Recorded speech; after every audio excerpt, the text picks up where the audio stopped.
Testing, 1, 2, 3. Testing, 1, 2, 3. Hey everyone, welcome back to my channel. In today's video, I'm going to be doing a Q&A / get to know me video.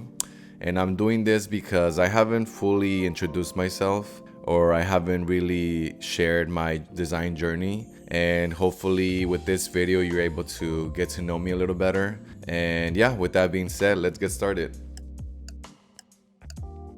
So let me start off by introducing myself. My name is Daniel Alonso. I am 29 years old. I was born in Mexico City, fluent in Spanish. I am a plant parent, a cat dad, and I live a vegetarian lifestyle. Aside from my personal life, I have 5 years experience in graphic design, and I specialize in logos, branding, and packaging. But before I continue, I want to shout out Ystamp, which are the sponsors of this video. Ystamp is the leading email signature solution for professionals and companies. They help over 1 million users promote their businesses daily with every email they send. With Ystamp, users immediately strengthen their brand, get more leads, engage recipients on social, highlight their portfolio, and gain brand exposure. If you're a freelance or small business owner, Ystamp has what you need to take your professional image to the next level with your email communications. Users can create their personalized email signature with just a few clicks with no code or design skills required. By simply adding their details, linking their social media channels, choosing your pre-designed template that can be custom designed, and selecting the add-ons of your choice. They have a free plan with really nice templates, animations, call to actions, and social media integrations. It is easy to use and free to get started, offering 35% off Ystamp Pro subscription with my discount code Daniel35, link in bio. Now, back to the video. So my design journey started back in 2018 after an internship with the Getty Museum. It was a fellowship program that gave me the opportunity to intern for 3 months. Within this program, I interned for a nonprofit organization called the Center for the Study of Political Graphics, and I was their graphic design and social media intern. And although I didn't learn much because there was no actual designer overseeing my work, I was able to network and I met really cool people. So after my internship with the Getty, I got another internship. This was with a consumer product company. I started as their graphic design intern, and I was there for probably about a year. And out of all the jobs I've had, I have learned the most there. It was my first hands-on experience in the field working on real projects. This was a mid-sized company with no budget to hire a full-time designer. So me being an intern, I had so much responsibility. I was being thrown projects that wouldn't normally be assigned to an intern because of my lack of experience at the time. However, within the first few months, I was designing logos, I was designing packaging, and I even was able to work on a big branding project. And the cool thing is that my designs are still being used to this day. But looking back, I'm just so grateful for this opportunity because this set things off for me. I honestly developed the necessary skills that are required to succeed in this industry. And yeah, probably the best job I've ever had so far. After leaving that job, I worked for a toy company. I was their graphic designer. I was there for about 2 years. And after that, I was freelancing / unemployed for about a year. But within that year, I worked with a few design agencies, mostly doing production work. And currently, I am working as a visual designer working for a pet brand. I have been there for about a year now.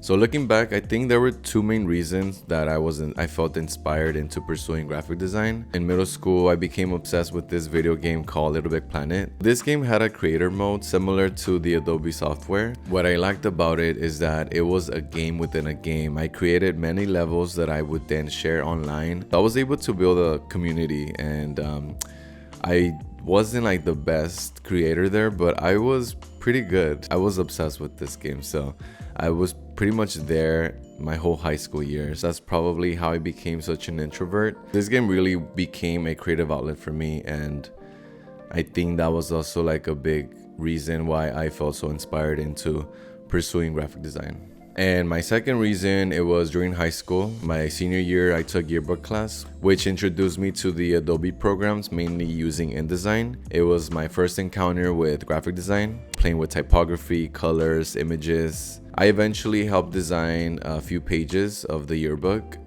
and This class really helped me figure out what I wanted to do after high school. I knew graphic design was something that I definitely wanted to pursue, and I did.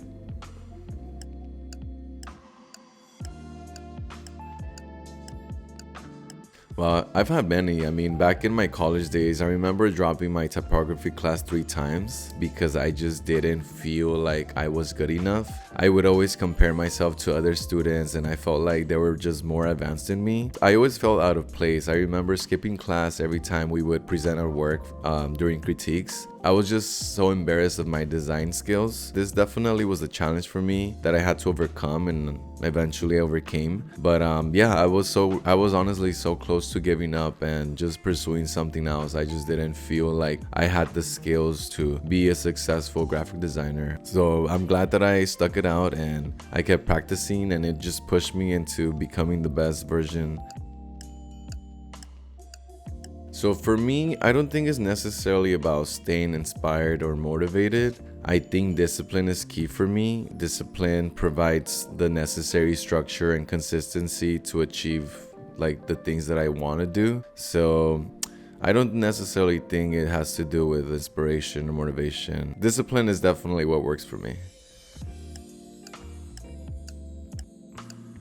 It's funny, looking back, I've always liked to film and record myself. I remember when I was 11 or 12 years old, I would use my mom's camera and I would record myself with my family. We would do skits, and yeah, I wish I had those videos. But more recently, last year, I started making YouTube videos because I wanted to learn how to edit video. I wanted to share my knowledge and share my design process, but also build community. And it has pushed me to create and get out of my comfort zone. Being and talking in front of the camera, that's a big accomplishment for me already. But it has also helped me work on my portfolio. It's making me build my personal brand. And I've also been able to collaborate with brands. So it's crazy what can happen in 6 months. I just can't wait to look back a year from now and see how much I've grown.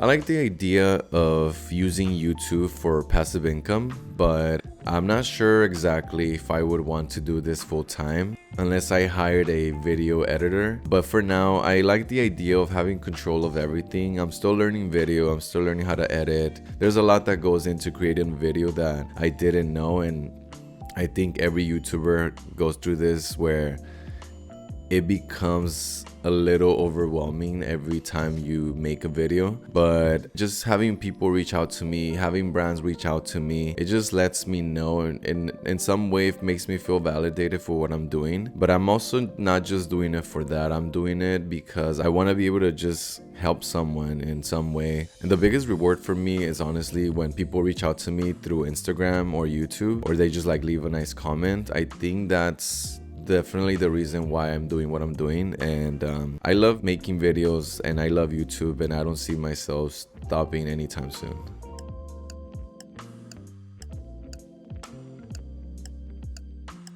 My first job ever was being a tutor for an after-school program. After that, I worked at Chipotle while I was in college, and in undergrad I worked as a gallery attendant at a museum.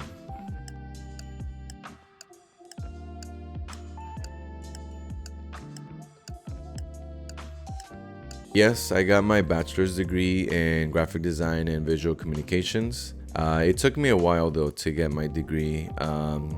I first went to community college. I was there for about 4 years, and then I transferred to a university.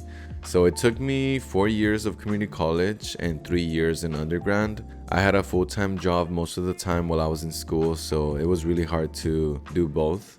I will say when I was in undergrad, I was already working as a graphic designer. Once I got my degree, I was fortunate enough to already be working in the industry.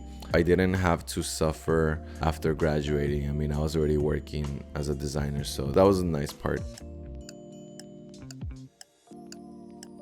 I don't freelance full time. I have a 9-to-5 job working as a visual designer for a pet brand. I mostly do production work, which is great because I get to save my creativity for my own projects. So yes, I do freelance, but only on the side.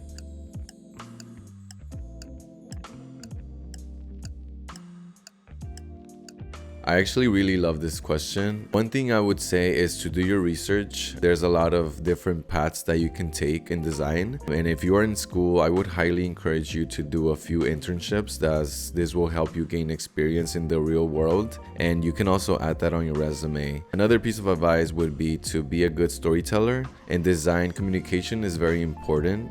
So you have to learn how to tell a good story to communicate your ideas effectively that engages the audience and captures attention, and also to help convey complex information in a more engaging and memorable way.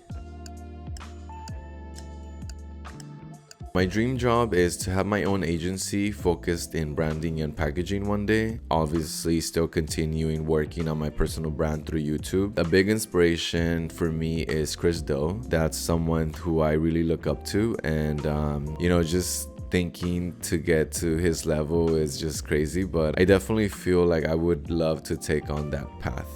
I still have a lot to learn, but yeah, that's definitely something that I see myself doing in my future.